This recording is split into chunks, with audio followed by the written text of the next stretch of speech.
Buenos días. Yo, en principio, celebro, ¿no?,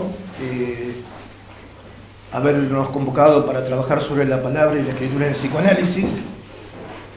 Yo me animo a decir, ¿no?, que la doctrina de Lacan, en función del psicoanálisis descubierto por Freud, el trabajo que hace Lacan de enseñanza, de enseñante, como él lo llama, es a lo largo de toda su obra, ¿no?, es dar precisiones acerca, categorías nuevas acerca de una teoría del lenguaje. Digo, el psicoanálisis lo podemos definir, ¿no?, la relación entre la palabra hablada, la escritura y la lectura.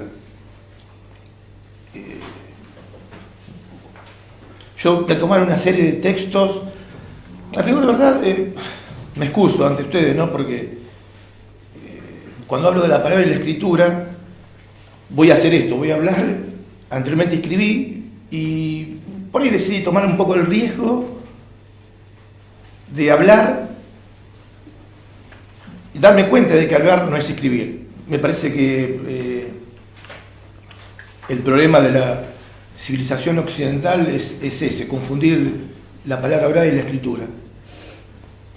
Yo decía recién que hubo que esperar a Lacan. Freud ya tempranamente, con la interpretación de los sueños, se dio cuenta, ¿no?, en el análisis del sueño, que había un texto y que a partir de la palabra hablada se podía efectuar una lectura. Digo, hay que esperar a Lacan. Lacan, yo rescato un periodo bastante prolífico respecto de trabajar las cuestiones del lenguaje, la palabra y la escritura. Y sin embargo, aún hoy es un problema, ¿no?, porque pareciese que, inclusive en el psicoanálisis mismo, no está muy considerado que el analizante es el enseñante. Tal vez el tiempo es corto en la humanidad, digo, no hay un imperio del discurso, una ideología capitalista que subvierte la cuestión. Entonces, un poco para poner en acto esta cuestión de diferenciar la palabra y la escritura, es que decidí, bueno, correr un poco el riesgo de pensar qué es la escritura, reescribir algunas cuestiones que leí en una serie de textos, básicamente en los años del 67 al 70, ¿no?, una serie de conferencias que Lacan da en Italia. Después hay una conferencia que se llama Radiofonía, que en los años 70, y me metí un poco con los 4 discursos. Me parece, bueno, un trabajo bastante amplio que obviamente no lo voy a poder hacer hoy, pero simplemente dejar señalar algunas cosas que me parecen esenciales.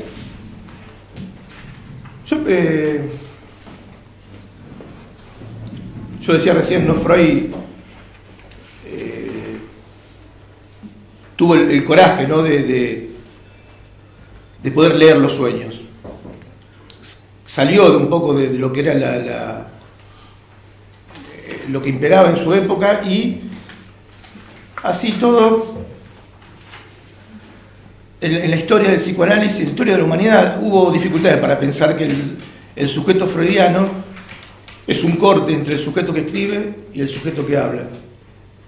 Yo podría perfectamente definirlo así, al sujeto freudiano, una forma nueva de definirlo.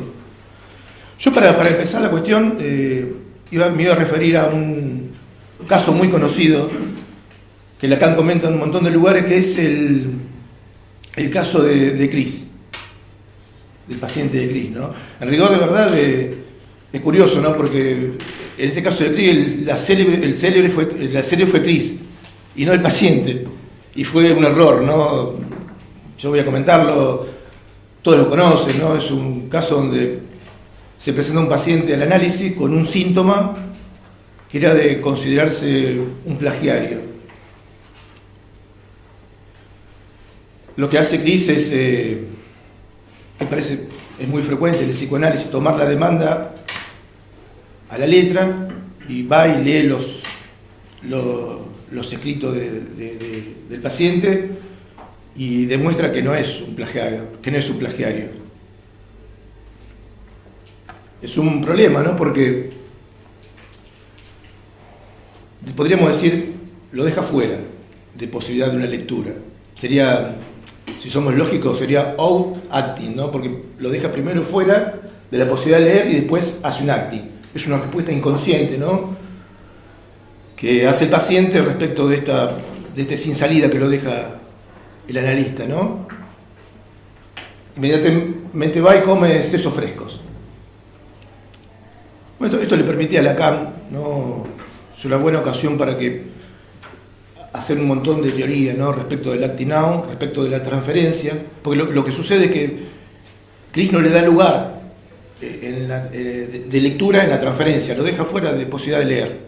Por eso Lacan define, ¿no?, el acting out como una transferencia sin análisis, una transferencia sin lectura. El análisis es la lectura. En rigor, de verdad, la lectura que precisa Lacan es respecto de el paciente de Cris. Se pregunta, es una pregunta por de dónde surgen los pensamientos, ¿no? Cómo viene un pensamiento, cómo entra en el cuerpo un pensamiento, cómo sale. Yo me encontré en los diversos textos que estuve tratando de leer para poder escribir algo y eventualmente para decir algo, ¿no? Me encontré con un escritor ruso, un filólogo, que me pareció interesante. Hizo dos cosas geniales. Una dice que la lengua es polifónica y otra dice que cuando hablamos lo estamos citando aún sin saberlo. Hace toda una teoría, una crítica a los formalistas rusos, hace una crítica a la teoría tradicional de la comunicación. Él le critica la idea de que hay un emisor, un receptor y un código, un receptor pasivo. Él habla de el que escucha lee. Tiene una resonancia para el psicoanálisis. Y el que emite escribe. Y hay un referente común que permitiría, digamos, esto por ahí, bueno, es cuestionable, pero es interesante, poder dialogar. Habla de estructuras dialógicas. Y lo curioso dice que un sujeto cuando enuncia algo es una respuesta a enunciados anteriores.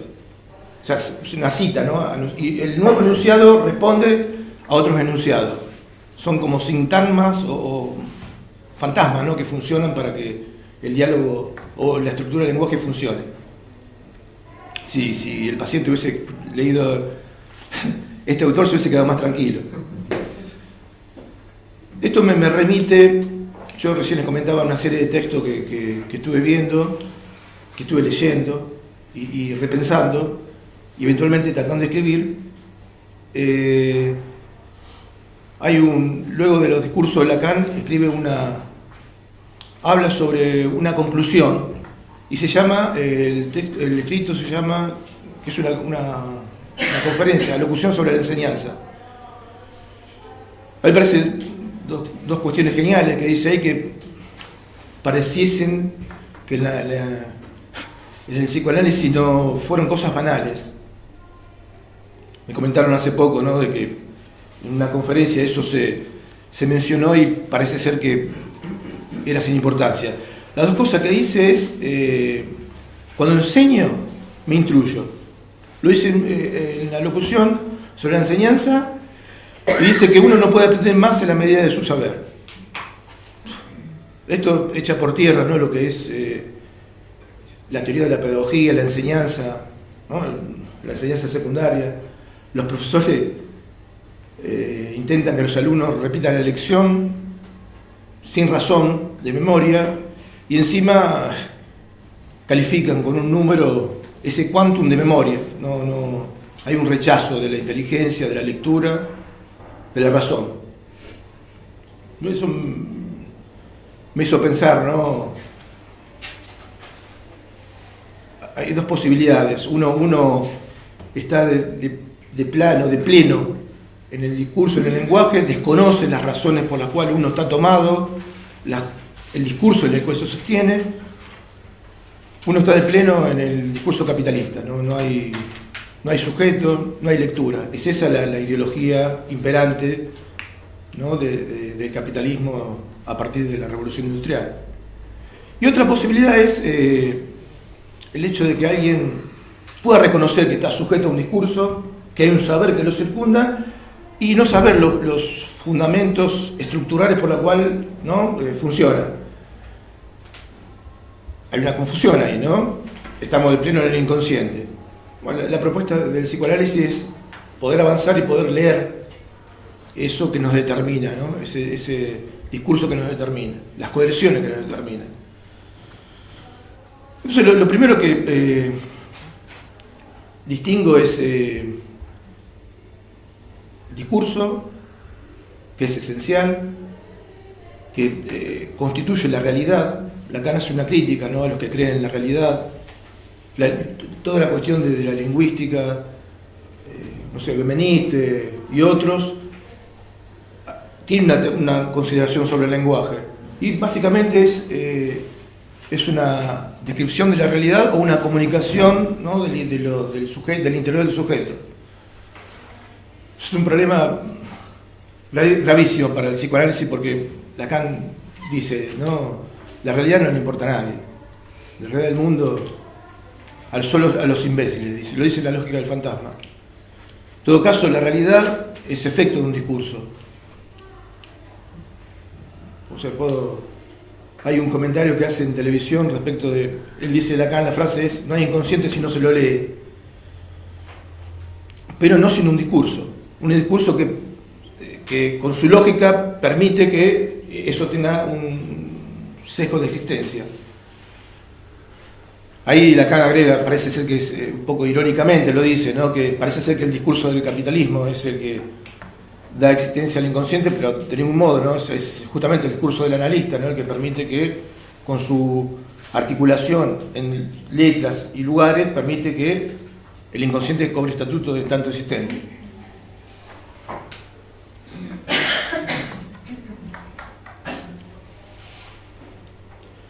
Con respecto a esto que yo decía al principio, ¿no?, que el psicoanálisis es una teoría del lenguaje específica y que lo importante es que para instruirse es hablar. Lacan todo el tiempo pone en acto esta cuestión de hablar y de escribir, porque la palabra hablada en su seminario lo dice explícitamente, ¿no?, era equivocarse para poder corregirse en los escritos. Era todo el tiempo ida y vuelta. Y yo hice una referencia también en el seminario 20, aún, hay un apartado que se llama la función del escrito, donde introduce la cuestión de la letra en relación siempre como efecto de un discurso. De un discurso tiene como efecto la producción de letras. Y es interesante también porque yo fui a una referencia que es anterior, está a la altura del seminario de la identificación. También hay una preocupación, en realidad es una preocupación desde la instancia de la letra. Él define la letra rápidamente, qué es la letra. Después todo el tiempo va circundando en relación a esas primeras elaboraciones que hace respecto de la letra. Y lo que se da, tuvo muchas dificultades, la verdad que es bastante arduo leer la última clase de la identificación cuando hace la relación entre la letra y el nombre propio. Cita a algunos autores y es Lacan, me hicieron notar, ¿no?, que Lacan se complica muchísimo para poder dar cuenta de esa articulación. Recién, unos años más tarde, ¿no?, en esta altura, en Ancor, él habla, ¿no?, de que la letra tiene una función. Pone el ejemplo por ejemplo, del alfabeto fenicio, ¿no? Él encontraba que en las vasijas egipcias que se usaban tenían letras que eran marca de fábrica. Cuando eso entró en desuso, aparece el discurso del mercado y se toman como resto de otro discurso que no entró más, que no circuló más y se usa en un nuevo discurso. Es un reciclado, digamos, ¿no?, de discurso que quedaron en desuso. Es esa, me parece, uno puede pensar, ¿no?, él habla de discursos y en cada discurso hay producción de letras. Y dice taxativamente, la letra se lee, pero el leer no es leer a la letra, leer es otra cosa. Yo, como él es bastante, digámoslo, vi que los compañeros, los colegas, leí que alguien va a hablar sobre la historia de la escritura, algo así, me pareció muy interesante, no voy a detenerme en eso, sí voy a hacer una referencia a algunas letras por ahí que puedo desprender del discurso del psicoanálisis y que tiene que ver con lo que dije al principio en relación a la transferencia y al análisis, digamos, ¿no? Yo he puesto como ejemplo el Actinau como una transferencia sin lectura. En principio hay una relación lógica, ¿no?, entre la transferencia y el psicoanálisis. Bueno, yo escribo eso y digo, no hay análisis sin transferencia, lo cual no quiere decir que el análisis sea la transferencia. Se me ocurre pensarlo así, ¿no? A de análisis, transferencia. Decimos que no hay análisis sin transferencia, pero en rigor de verdad el análisis es diferente a la transferencia, no es lo mismo que la transferencia. La particularidad que el análisis la transferencia está implicada en el análisis. Tiene la misma estructura que la alienación. El análisis implica la transferencia, ¿sí? Esto como resultante da que la transferencia no implica el análisis. El caso del Actinau, ¿no? El Actinau tiene la estructura alienante. La misma estructura que cuando Lacan habla del velo de la alienación, en mi opinión es la misma estructura que tiene la transferencia. Yo recién cuando lo vi a Roberto Pinchiroli, bueno, esto sería, digamos, sería igual a que, ¿no?, la transferencia no está implicada por el análisis. O sea que la transferencia no contiene el análisis. Va a ser así, ¿no? Análisis, transferencia. ¿Sí? Si hay otro análisis y otra transferencia, ¿no?, la conjunción entre esos dos análisis y otra transferencia da la posibilidad de que cada sujeto pueda reencontrar, digamos, su propio agujero en el agujero del otro. Es lo que dice, yo hablaba de Pinchiroli, que leí la traducción que hizo sobre la conferencia que dio Lacan en Estrasburgo. Él dice, ¿no?, que la falta del analista pone puesta en punto la falta del analizante. Es decir, digamos, la realización del inconsciente, la transferencia, supone el encuentro con las dos faltas, no con la persona del analista, sino con la falta del analista. Es una pequeña libertad, ¿no?, de escribirlo de esa forma. No tengo mucha libertad, ¿no? Lacan decía, el hombre más libre que conocí fue Coyet. Coyet parece que él escribía ciertos fantasmas, ciertos axiomas y se movía con una libertad absoluta, ¿no? Y Lacan destacaba eso. Bueno, Lacan es otro y nosotros tenemos a otro, por suerte. Bueno.